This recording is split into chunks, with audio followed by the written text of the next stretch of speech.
I spend a lot of time on that, Cheryl. Of course. Yeah, Aria was all over it. Nice. Okay, so we're now recording again. Let's just, you guys can talk about the weather so we make sure the sound's working. Or I can keep talking too. Well, it should be working. Testing, I hope it's working. testing. So it's just. Oh my God, I'm tired. I think it's a change in weather. It's getting a little nippier in the mornings. Ever since I had my surgery, I've been tired. I think once these underground stitches come out, it'll be better. Okay, I can hear my voice loud and loud. How was the recovery?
Okay, I'm gonna call the meeting of this advisory committee on accessible inclusiveness to order.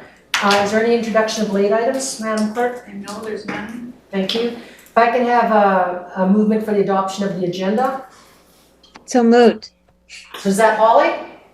Or, sorry, I can't see. So moved by Jocelyn, could I have a seconder? Seconded by Adrienne, all in favor? Any opposed? Motion carries. Now if I can have a mover for the adoption of the minutes as distributed. Somebody move them for me.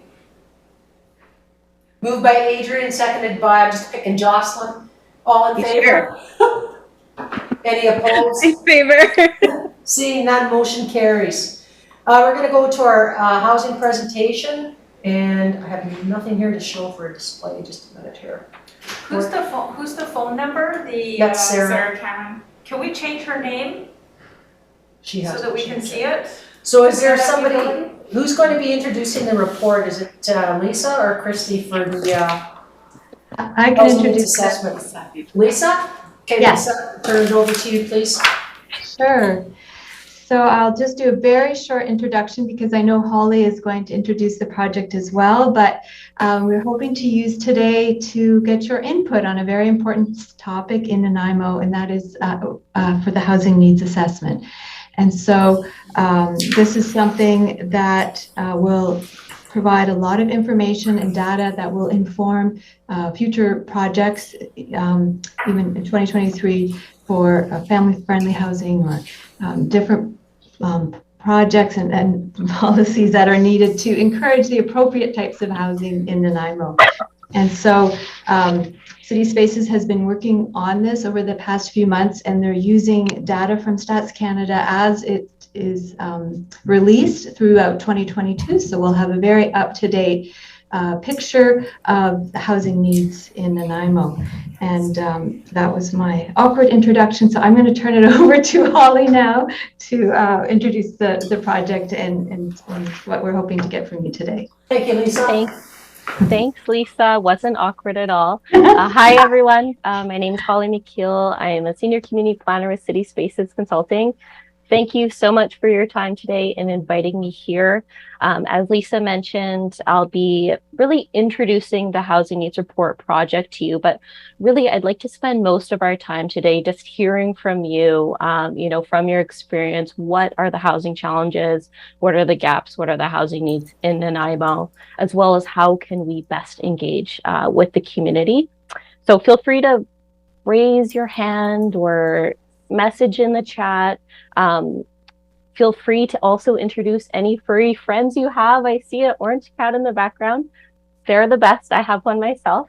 It's one of the perks of actually having a virtual meeting. I know they can be a little hard virtual meetings, so let's try to have some fun today. I'm in a very warm office, so unfortunately I don't have any pets to share. But here, I'll share my screen and I'll just do a quick PowerPoint presentation. Now, can everyone see that okay? Yeah. Looks good. You can't see notes or anything. It looks clean. Okay. Fantastic.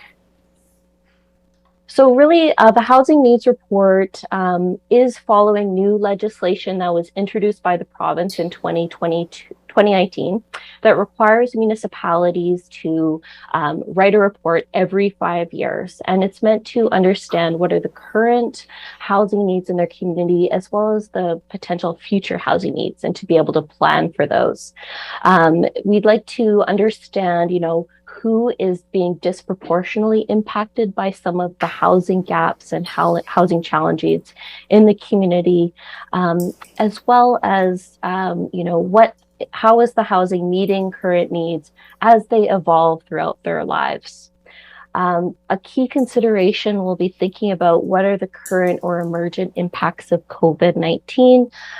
We know that a lot of the vulnerabilities have already existed in the community, but COVID-19 has really made them visible and exacerbated them. So we really want to understand what those impacts are and what may be also unfolding in the future. And really, this Housing Needs Report is meant to identify issues, gaps, and also what's working well in order to inform future plans and actions and initiatives to address those going forward. So this project started in the spring of this year. We've collected data. Census data has been released throughout 2022. We've also done a lot of background research, understanding the other planning processes, what are the relevant reports and information in the community that we have available. We've also been planning for the engagement, and we are officially now in phase 2. This is actually our first community engagement activity. So I'm really glad we were able to catch you before you wrapped up your year with this committee. It's a great way to kick off. Once we undertake our engagement process, we'll be taking both the qualitative data and what we heard during engagement, doing some analysis, and preparing a report and the key findings, which will be presented and finalized in early 2023. And there's been a lot of engagement that's been happening in the city of Nanaimo recently, particularly the city plan. So this approach and this process is meant to be quite focused and inclusive.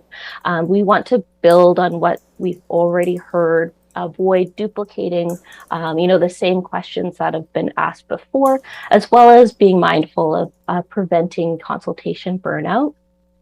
So as a first step, we're reaching out to local groups, networks, committees, and people experiencing housing challenges to understand, what is the best approach we should take.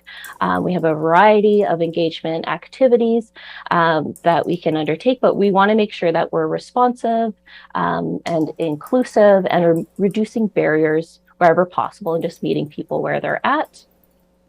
We'll be meeting with many local groups such as yourselves, this committee, but also service providers, nonprofit housing providers, property managers, developers, Indigenous organizations, land-based First Nations, people with lived and living experiences of both housing insecurity and homelessness. And so we've collected some data so far. However, we're still waiting for more data. We have more census data being released at the end of the month, specifically on housing. I'm actually very excited for that. Then I've prepared just a few key indicators to speak to the housing situation in Nanaimo. And so housing prices have surged over the past 5 years. The benchmark price has, doubled across most housing forms. And these increases are rising faster than local incomes. So if you don't already own a home or you don't have intergenerational wealth, it's an extreme challenge to purchase a home. We've seen a similar trend with increasing rents and with a 38% increase in the past 10 years. And I want to be mindful that these numbers actually reflect what's called primary rental stock, so purpose-built rental apartments. This doesn't include secondary market rentals or like secondary suites or rented condominiums. And also these rents really reflect long-term tenancies. So they are a bit suppressed because of rent control in this province. So if someone were to go look for a rental today, the prices would be higher. And when we look at third-party websites that kind of track this data, like Zumper, we see that, a one-bedroom, if you were going to to rent a one-bedroom in Nanaimo in September, it would be about $1,600 a month. And so this is another trend that we see across Canada, many different geographies. When there's low vacancy rates, market rental prices go up. And so a healthy vacancy rate, meaning the number of units that are not occupied but are available to rent, is about 3%. And we haven't seen a healthy vacancy rate since 2014 in Nanaimo. Which means it's very challenging for people to find rental housing that they can afford that meets their needs. And so, this is a very good indicator. And it can actually go back decades if you have the data available. It's an inverse. When vacancy rates are low, rents go up. And so this is some of the outdated data from 2016, but we will be updating it when it becomes available, and will help see the trend, right? The change from 2016 to 2021. So in 2016, 14% of all the city of Nanaimo's households were experiencing core housing need.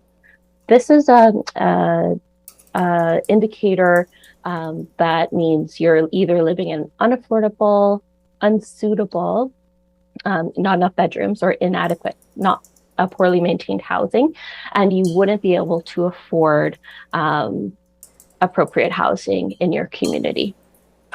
And so experiences of housing need are quite intersectional, so it really depends on someone's unique situation. Some people may be more at risk of experiencing housing need or not being able to access suitable, safe, and affordable housing.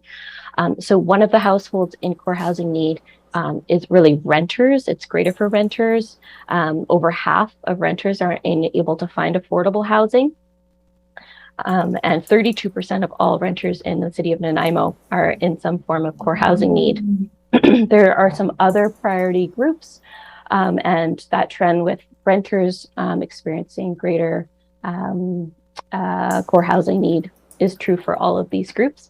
But some of them include lone parent families, particularly women-led households, single people who live on their own, young adults, from 15 to 24, seniors, Indigenous households, recent immigrants, as well as people who are differently abled. And according to the point in time count in 2021, there's a minimum of 433 people experiencing homelessness in the city of Nanaimo. And this trend has been increasing over time, as you'll see. This is widely recognized as an undercount.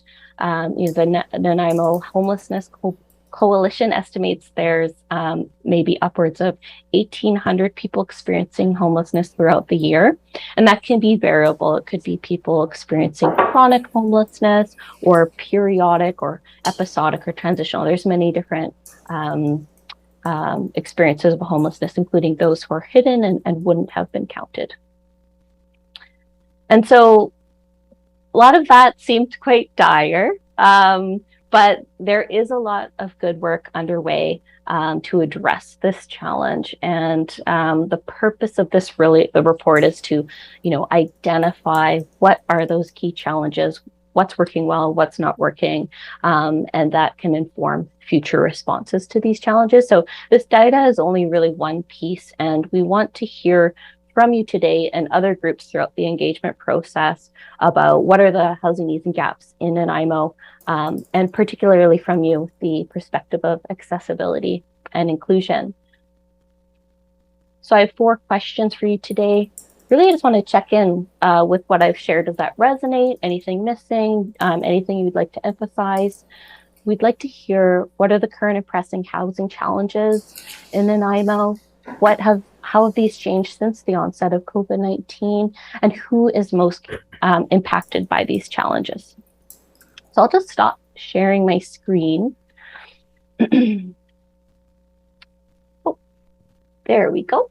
So I have a question for you. Are you going to change your numbers on the housing, because your numbers are far higher than they are now? They're out by about 60 or 30-40%, because housing has dropped considerably in the last month.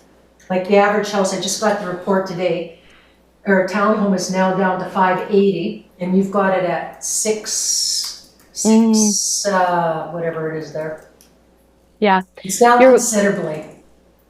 Yes, yeah, that's a really, really great point. We are living in a time of immense change and uncertainty.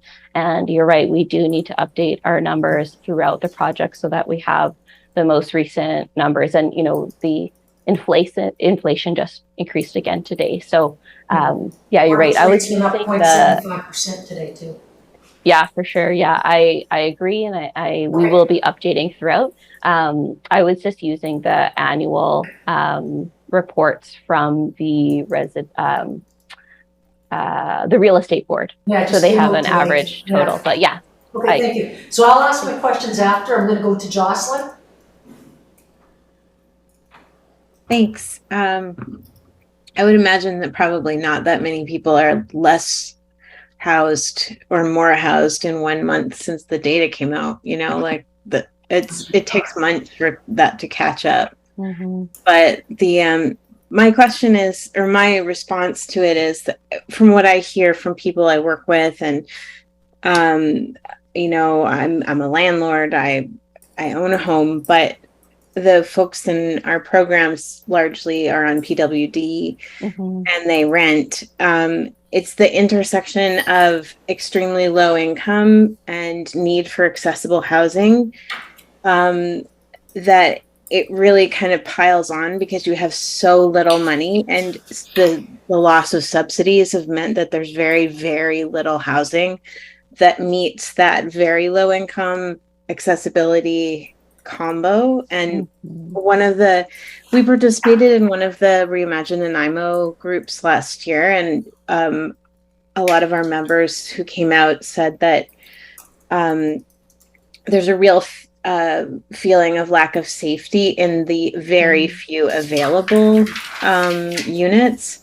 And I think there's all these compounding sort of niches, like if you need caregiving and you need to be in a place where that's possible and you can't get anything large enough to accommodate, for example, your patient hoist, or on the other hand, the only accessible accommodation you can get is in a sort of independent living style building where you have to be eligible for caregiving support.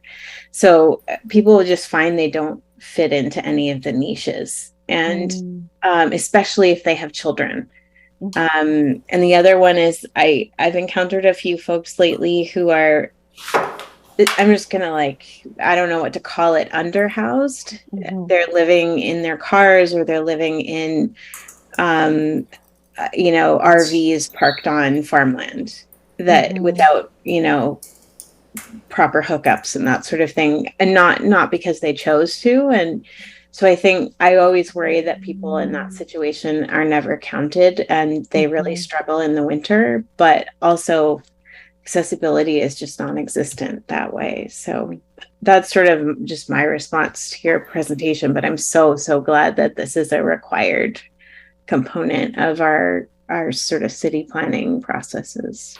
Thank you, Jocelyn. I'll go to Rachel. Hi. So I have a very severe physical disability, and the stuff that Jocelyn was saying is true for me. Like, I need care all the time. I need to live in an accessible suite. I'm a renter. I'm not on disability yet, but I hope to be in a couple months. Like, the shelter portion is like $375. And like, I can't even get a bedroom somewhere in a place that wouldn't allow me to have 24-hour care for like $375. So I think like there needs to be, I don't know, better laws around making more accessible housing in the province. And then if there's more of it, then it's easier for people to find, and then it won't be at quite such a premium, as you were saying in your presentation. So I think really like going for quantity will also help solve the quality problem, because then people won't be forced to live in unsafe situations. So yeah, like just like Jocelyn said, the compounding is a huge thing. Oh, and then being accessible from Handy Dart or public transit, again, like it just compounds. So yeah, thank you. Yeah, I'm gonna turn to oh my God, Karen. My mind just went blank. She has a question for Rachel. Rachel, sorry, I don't want to derail this topic that we're on. I was just mindful of. Oh, just lost. Are we everything. there? Oh, just wait. Oh, there we go. You're Everybody there? You're back. So, sorry, Rachel, I just wanted to be mindful of the fact that we just have quorum. So I know at the beginning of the meeting you indicated that you might not be able to stay for the whole thing. So if you need to tap out at some point, could you just let me know? Because I think we should consider the staff report prior to you exiting the meeting. Otherwise, we have to end the meeting. So I just hoping that, of course, that you can stay for the whole thing. But if you do need to to leave, just to let us know so that we can consider the report. Okay. I probably have about an hour total, so I Perfect. probably Okay. have to jump out for Thank you, 5. Rachel. I'm gonna go to Sandra and then Aileen. I'm a homeowner, so I haven't been searching for a rental, but we have been hosting a Ukraine family and for searching Sorry, for. we can't hear you, Sandra. It's all coming in muffled. Oh, There, that's a little better. That's better as you're closer. okay. You'll see me very clearly. Hosting a Ukraine family and trying to find housing for them. Having a child, they have a child with diverse needs. They have 2 children and they are low income. And what being involved in that situation, the amount of people with it that are in their situation from Ukraine, refugees looking for housing, is pretty massive in the Nanaimo area. It really, they're unable to right away obtain living income because English is their second language. And so they do have jobs, but it is a struggle. And so I just echo that we happen to know someone who had a rental, and that's how they were able to secure housing. So it was word of mouth, but when they applied, they were told we don't have references. So we would rather choose from the 500 other people who are applying. I'm sorry, Sandra, we just can't understand you. It's really garbled. Can you guys on the other Zoom call understand her? I can hear. Okay, yes, just maybe it's in here. Could be because I have my headphones turned way up. Okay. I'm not sure. Okay.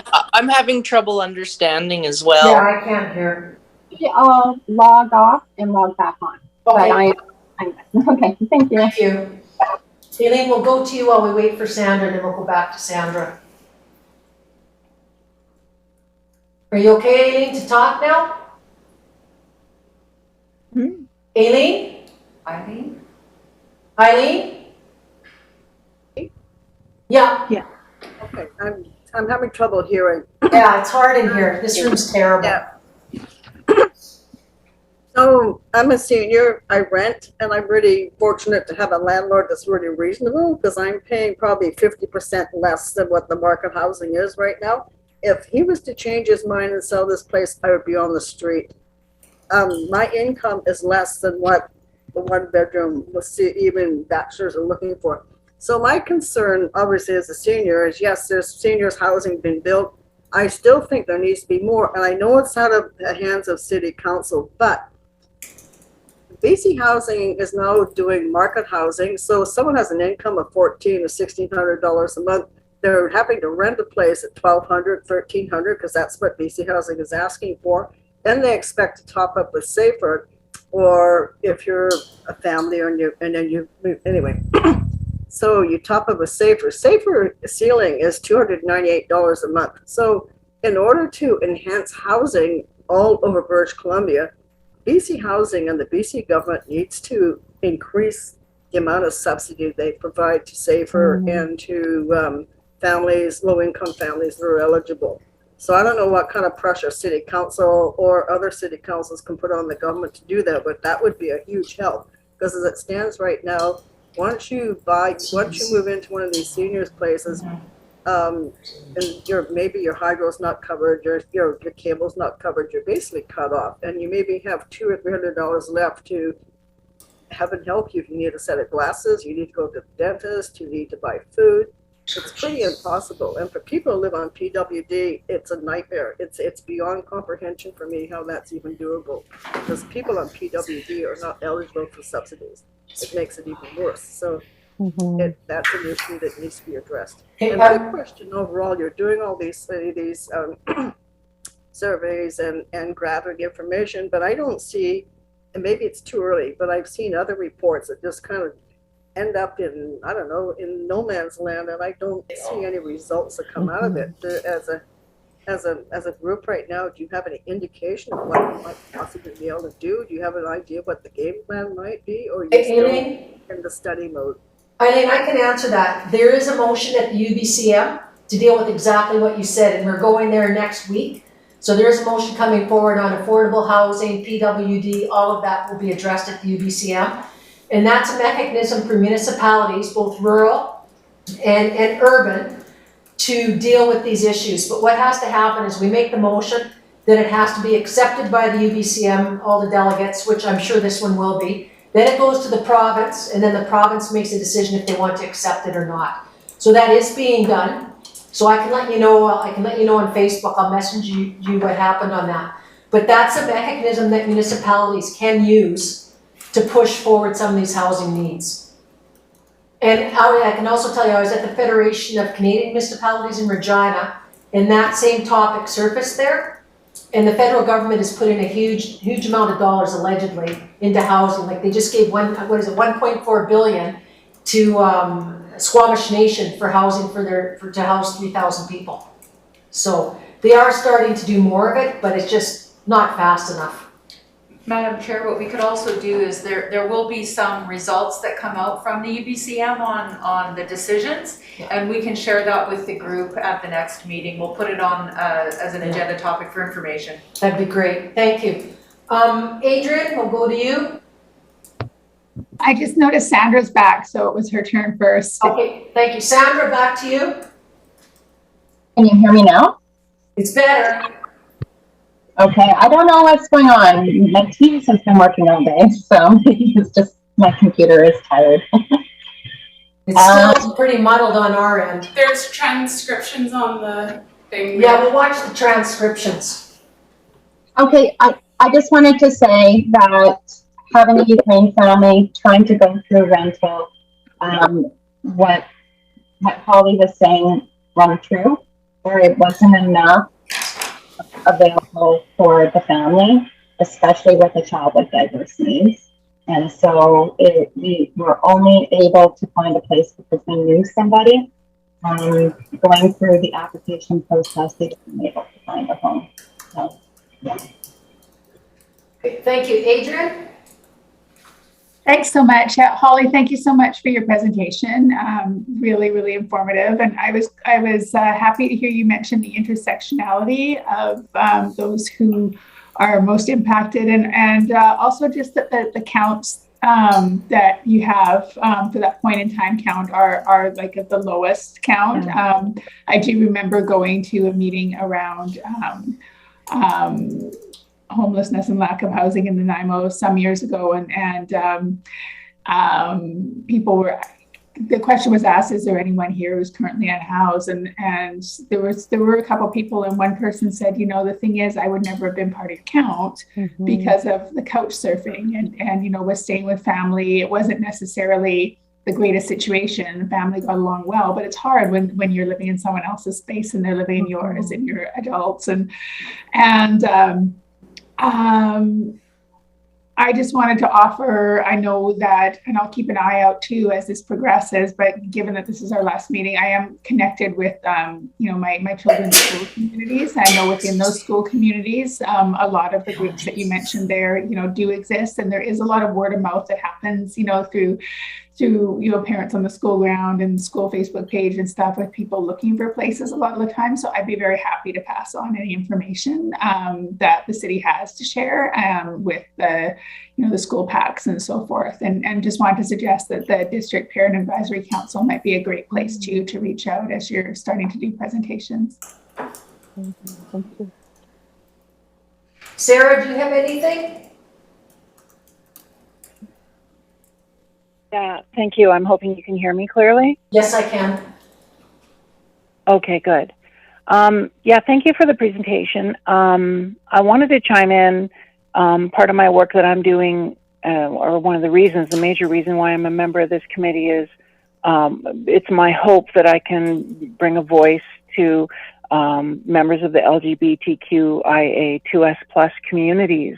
And so often, and there's a lot of data, actually, there's been a lot of studies over the last decade or so that points to how the intersectionality of different lacks of privileges or marginalization in different ways leads various members of I'll use the term queer just as an all-encompassing word, the members of the queer community to be unhoused or to be at risk of not having housing.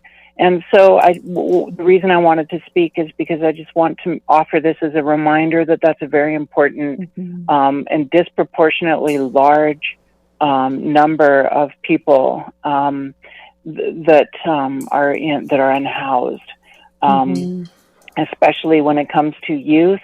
Queer youth are overrepresented, not only in poverty statistics, but in homelessness statistics.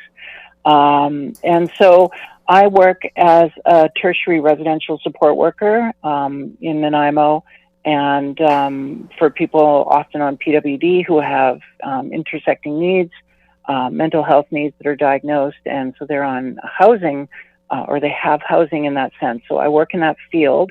And last year I was working with marginalized, gender diverse and transgender folks in the Mid-Island area at 2 different organizations in Nanaimo, offering support. And the biggest thing that I saw was that due to facing discrimination, or what I would call covert transphobia, which is anti-trans bias, these people were finding huge barriers and just closed doors everywhere they went, looking for not only employment but housing. And so because they go together, there are a lot of queer youth that are homeless, who are in poverty and are homeless. And that was a large amount of my client base. Tragically, I, as a support worker, I didn't have the resources that a social worker might have. And even a social worker would be stuck because there's just so little housing. So again, I just wanted to offer this as a reminder that it's hugely beneficial for people doing this work, these studies, and also for any organization to do gender diversity training to get a bit more knowledgeable on the needs and what that community looks like and what their needs are. So thank you. Thank you so much. Okay, I'm going to make my couple points now that I think all the committees. So going to your when you're talking about identifying housing gaps, one thing I hear from a lot of my senior friends is that we're not building the kind of houses they want to move into. So they're staying in their 5,000 and 4,000 square foot homes because they want level entry. And they don't want to live in apartment buildings because of the danger, smells, the sounds, all of that. So I think that's something that needs to be looked at. I know there's a big push for governments to keep building apartments, but if they're wooden buildings, a lot of people don't want to live in them. And there's a lot of issues with that. So I think that's a gap that's missing to get people out of their, long-term homes. We need more patio style homes or level entry townhomes, which we're not building. So I think that's a gap. The other issue that I hear, and I have a lot of friends that own rentals that don't put them on the market, and they won't, because they can't get rid of tenants. And I know right now everybody's going towards, they want controls for tenants, but that's actually hurting the market. And from what I'm hearing is because it takes too long for people to get people out of their houses. One of my friends, they were $100,000 in damage that they had to repair, and there's no mechanism for them to get it back. So that's a big issue for a lot of people. So I think we need to find a balance between renter rights and landlord rights. So that was an issue that was brought up to me from some friends. And then another thing that I think that's really important too is like when I transferred here the first time in 1990, there was only 3 places to rent in all of Nanaimo. That was it, 3. And I had to pay over 60% of my income back then. So we've been through this. It's cycling. It's not new. And I think we're going to see it get worse, especially as interest rates go up. We're going to see a lot of people lose their houses again or have to take in people because they can't afford their mortgages. But that's something I think we need to be really careful of is inflation, that it's going to really hurt a lot of people and our tenants. Another point too, and I think that's really important that was brought up by committee members, is we have to look at the couch surfers because they're always underrepresented. Oh, we're off again. Can you hear us still? I can hear you. Okay, yeah, it's just, I guess our screen's just going off. So I think that's something, I think those are really valid points. But the other thing I wanted to bring up, and something that I want to ask those that have a lot of experience with autism, is that, I know that noise really affects a lot of younger people with autism and stuff. With apartment buildings, like those bills, does that really hurt them? Is there a way that we could be dealing with that differently? So I don't know if Adrian or Sandra want to touch on that for me. Adrian, maybe? I don't actually have any experience with autism. Sandra then, okay, I just saw your hand up, so. Sandra, can you touch on that for me? I think so, if you can hear me. Yeah, I can now. Okay, perfect. Actually, that was the diverse needs that the Ukraine family had, where we were trying to get place, and it is a consideration. For example, the tenant down below has a barking dog, and so there are certain noises that trigger, and for a child who has a hard time even leaving her bedroom or her house to walk out and have a barking dog. So it's noises, we found something off a busy street, but then there also needs to be access to public transit. So it's like a catch-22 where you want them to be in a quiet neighborhood but have access. So it's a difficult situation. The other thing is that children with autism, individuals with autism can be loud when they're transitioning outside of their house or when they have energy that they need to. So having someone below them creates some conflict. So super. Thank you. Hi. Sorry. I also live with someone who's autistic. Okay. I have a disabled roommate, and I have a neurological disease that means I can't handle noise or light very well. Sorry for being in the dark, but that's how it is. Yeah. So I think maybe better laws around like sound quality, like in the construction, might benefit BC, because I've like been to Germany, and let me tell you, you can't hear the person in the next room in a house in Germany because they build the walls differently there. Yeah. And here it's like I can hear my landlord's talking upstairs. I can hear my roommate talking. Like, since my roommate and I are both having a similar need, we're very respectful of each other's needs. But if I had to live in an apartment with a person who didn't understand, I would be in pain all day. So I really think just having a law about better sound barriers would benefit many, many different types of people and families. Great, thank you. One thing I just want to add to, an issue that we had in Nanaimo was most of the buildings, new apartment buildings, were one bedrooms with a few 2 bedrooms and 0 3 bedrooms. We're now getting some builds with 3 bedrooms, which I think is really important for those with families. So we are starting to see some of the developers do that. We can't force them to do it, but some are starting to step up to the plate. So I'm going to go to Adrian, and then I think I'm going to call this because I know we got to get to the transit thing before we lose quorum. Adrian? Well, you hit one of my points, which is I wanted to make sure to mention the need for more 3 bedrooms for families. But one of the other questions you had, Holly, was around COVID. And I just wanted to say that, the huge impact too is around people whose own businesses or whose employers have to shut down, restart during COVID. And so now in this time of more inflation, rising interest rates, they may never have had an emergency fund. If they did, they may have burned through it. That might have been a credit card that's now maxed, and it's harder to find housing, and housing is more expensive, and it's a cycle that I think has made things a lot harder for people. And also COVID, there was a lot of stigma too around the messaging that was coming out seemed to forget sometimes that not everybody does have, and I do, but not everybody does have a single family home. People are living with multiple roommates, and in a lot of those situations too, many people may have lost their jobs or had their businesses shut down and be impacted. And so it's put more stress on people who may not have otherwise been stressed within the housing market. Thank you. Thank you very much for your presentation, Holly. I normally wouldn't cut you so short, but I think we've got most of the comments, but because we are going to lose quorum, we do need to get to the transit stuff because that's going to form a policy for council. So thank you again very much. Thank you. Really great input. Have a great evening. Thank you. And then if we have further stuff, we will get it to either Christy or yourself afterwards. Thank you. Thank you. And I think this is going to be, who's introducing this? Barbara? Is it you or Bill? Mr. Sims, are you introducing?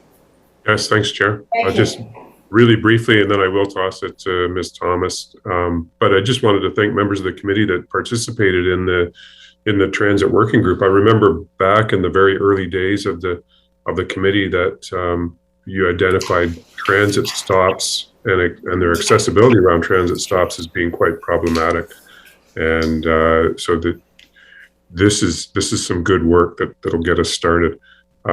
So Ms. Thomas is going to report on the work of the working groups for the overall committee. And as you've seen in the report, there's some recommendations that we'd like to take forward to council. It's really seeking the committee's endorsement. Thank you. Thanks very much, Mr. Sims. And I'm going to go over to Ms. Thomas, please. Thanks very much, Chair. Hello, everyone. My name's Barb. Lainey's not available today, so I'm stepping in for her.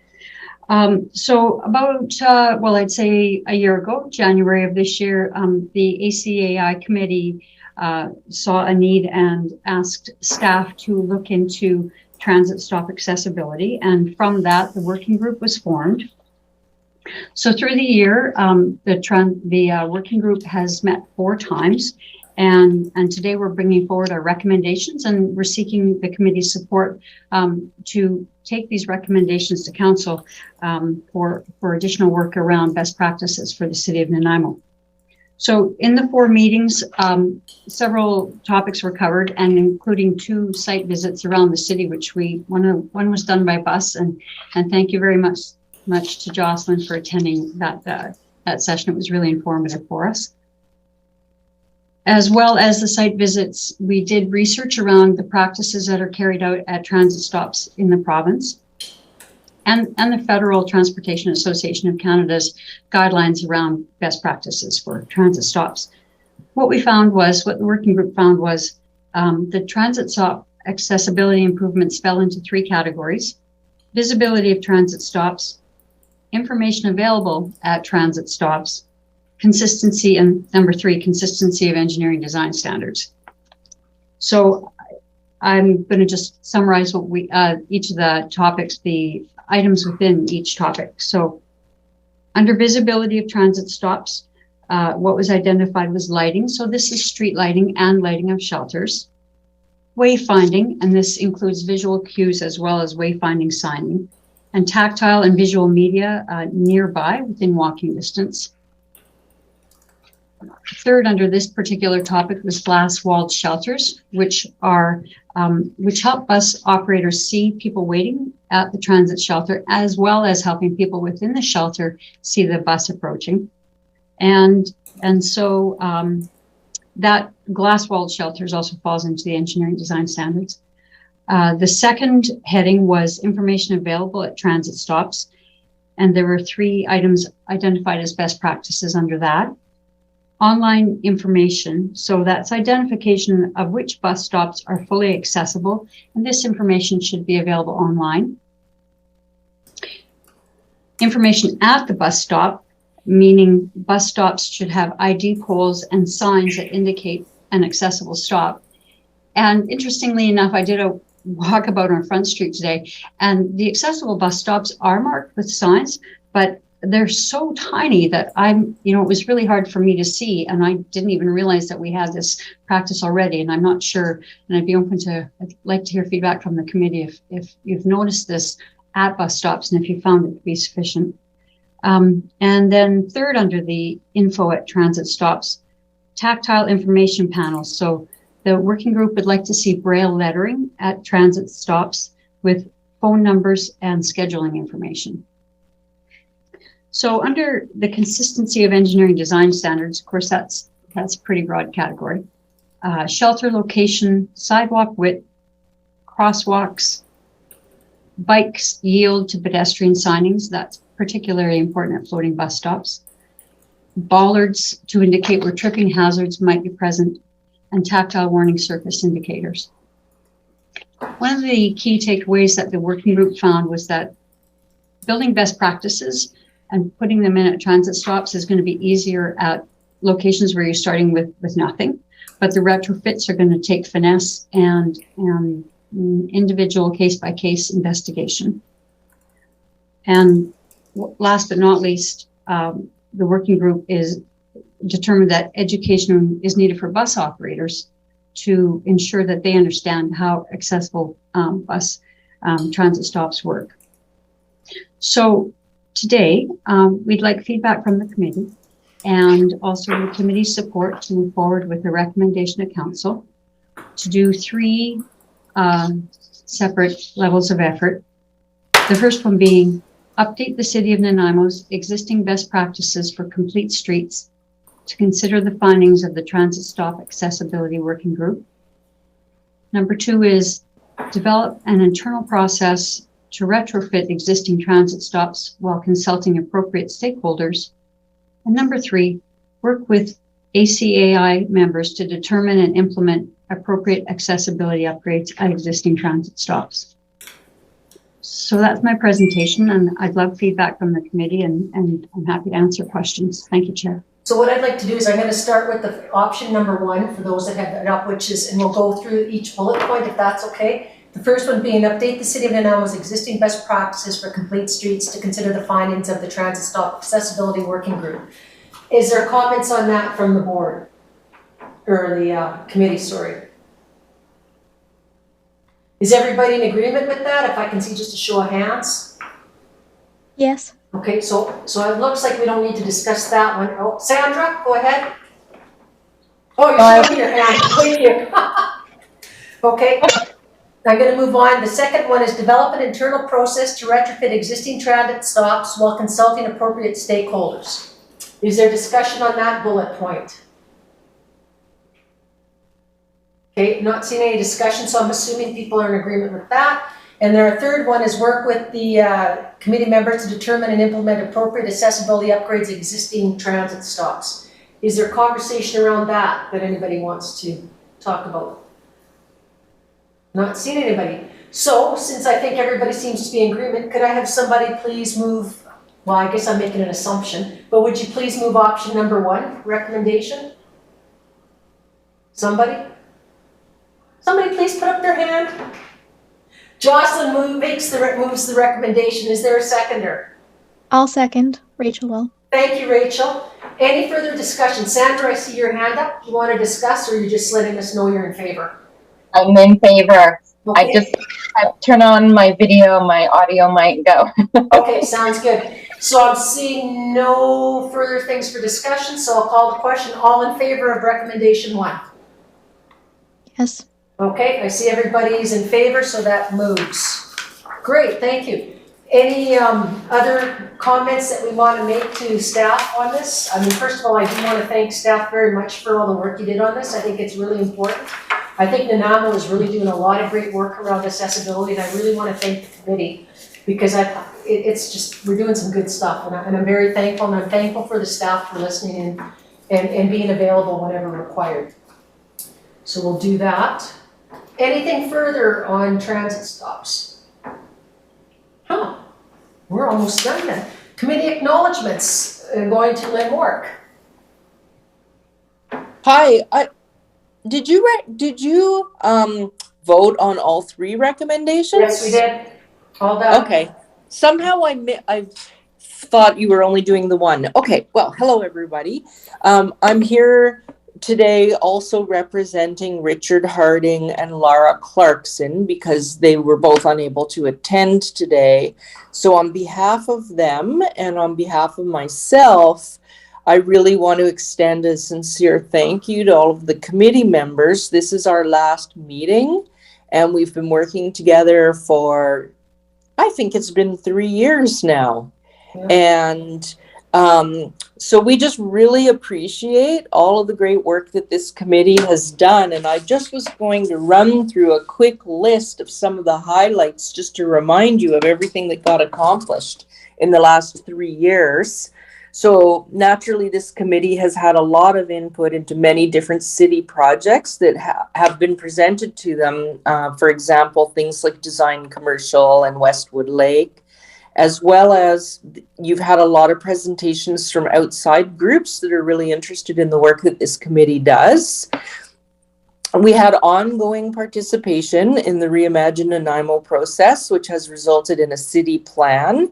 And then this committee will continue to exist. I'm not sure around the logistics of how that works, but there will be continued opportunity to input now into the draft plans for implementation of the city plan, and then a monitoring plan for how we measure the results of how we're doing. We also were successful in completing the LEAP program review, and we're currently still implementing some of the changes that were recommended by this committee. We also had a visit to the Maffeo Sutton Inclusive Playground and provided some feedback on the phase 1 project, and now the phase 2 project is underway, and some of that feedback has been taken into account for the second phase. There were the gender diversity and inclusion recommendations that went forward to council. Some of the members participated in the Universal Design Standards workshop, as well as some staff. We had a couple of members join us to review the Nanaimo Aquatic Center water features that will be going in after the boat gets removed from the leisure pool in the Aquatic Center. We completed the Bevan Pool accessibility audit and had lots of good input from this committee. We also had some members take a look at the Outdoor Learning Center, which is proposed for the Bevan Social Center, and the detailed design is taking place for that this fall. We also had some dialogue around banning conversion therapy that went forward to council. Of course, the transit stop accessibility work group. And then finally, we had some members participate in checking out the Departure Bay accessible mats that enable people to get down to the ocean in Departure Bay there. So I think that that's a very significant list of achievements, and I'm not even mentioning everything. I just pulled out some highlights. So from the bottom of our hearts, we just would really like to acknowledge the good work done by this committee and just extend a very big thank you to you, as well as to Councillor Armstrong and Councillor Martman, who took turns chairing the committee on behalf of the city. Thank you, Lynn. I also want to thank you very much. For those that aren't aware, Lynn is now leaving the city. It's going to be a huge loss to us. We wish you success. You did a lot of great work for the city as well as this committee, and wishing you success in the future. And her successor, I guess is the term we use, is going to be Darcy Osborne, who some people know, who's come forward to this committee before. But wishing you lots of success, Lynn, in your new future endeavors. You will be missed by the city. Thank you very much. Yeah. It's been a pleasure working with this committee, and I will definitely miss it. I want to echo those words. Myself and Councillor Martman both feel the same. Like, it's going to be really hard. And if I'm fortunate enough to get reelected next time, I know I'm not going to have the opportunity to come back, because Zenny and I talk about how much we enjoy this committee, that everybody else wants the opportunity to work with you all. Because we leave here feeling happy. It's like we feel you guys are so positive, that you bring such a great feeling to us that, you know what, there is hope. And the fact that you're willing to take your time and share your experiences with us, both good and bad, is really, really important to us, and we really appreciate it. And from the bottom of my heart, I really want to thank you for sitting on this committee and sharing your life experiences with us. It's been just invaluable, so thank you. And now, moving on to other business. Question period. No questions. No questions. So is there anything that the committee would like to discuss before we sign off? I noticed that Rachel's still here, so we still have quorum. Sandra, you have your hand up. I can't put my hand up, sorry. But before I go, a massive thank you to everyone at the city for all that you guys have done implementing our suggestions. And a big thank you to the committee. I've had an amazing experience. And thank you again to the city, all the city staff, for working so hard to improve things. Thank you, Rachel. And again, thank you for your service. Sandra? Yeah, I sent a note to Lynn, and this is regarding the recreation program guide that has a child with diverse needs on the front cover. And I just want to thank the city for being so inclusive that instead of a child with diverse needs being represented just on a page for children with diverse needs, they are on the front page, front and center, and included. So that was a huge lift for our community, so I really appreciate that. Thank you, Sandra. And Eileen, I see you have your hand up. Oh, you're on mute, Eileen. You're on mute. Mute. You're on mute. There you go. Thank you. I really appreciate being on this committee, and it's really kind of given me an eye opener as to how city council works, how the whole city works. It's been amazing. And I know this is the last group, and hopefully this will continue, right? There'll be another committee later on after. It'll all come down to whoever the new council is, what committees they decide to accept. But I can tell you, if I'm there and Zenny is, we'll be pushing to make sure that this continues because it's been extremely valuable for the city. I think there's a Okay, so just in passing, maybe to pass on to the next group of people is me and a couple of friends went looking to Parks and Recreation to get the fall activity guide, and we were told we have to get it online. So a couple of people I know don't have access to online, so what they were given was a photocopy of this. So it's the whole activity schedule on red paper. Now, if you've got an eye problem, cataract problems, all those kind of stuff, reading black on red is really, really hard. So I really would encourage the city to actually produce the magazine like they used to do, that is accessible at the rec centers, at the libraries, whatever, for people that don't have access to a computer or savvy enough to get around to find this, and to print it on red is just, that's silly. So I'm going to turn to Lynn because I know this has come up before. Well, actually, I'm sorry to hear that you received a red copy, and I'm quite surprised by that. I really don't know why that happened, but we are actually producing some guides in black and white, and we have those available at our front desk for distribution. So I think maybe you might have experienced some miscommunication or something, and I know it's happened to somebody else and it should be resolved now. We definitely have these available at our front counters. Thank you. Adrian? I just wanted to say best of luck, Lynn, and just thank you to everybody on the committee, and thank you to everybody from the city who made this happen and who supported us all this time. It's been, and who knew that we would do this all through COVID-19 as well.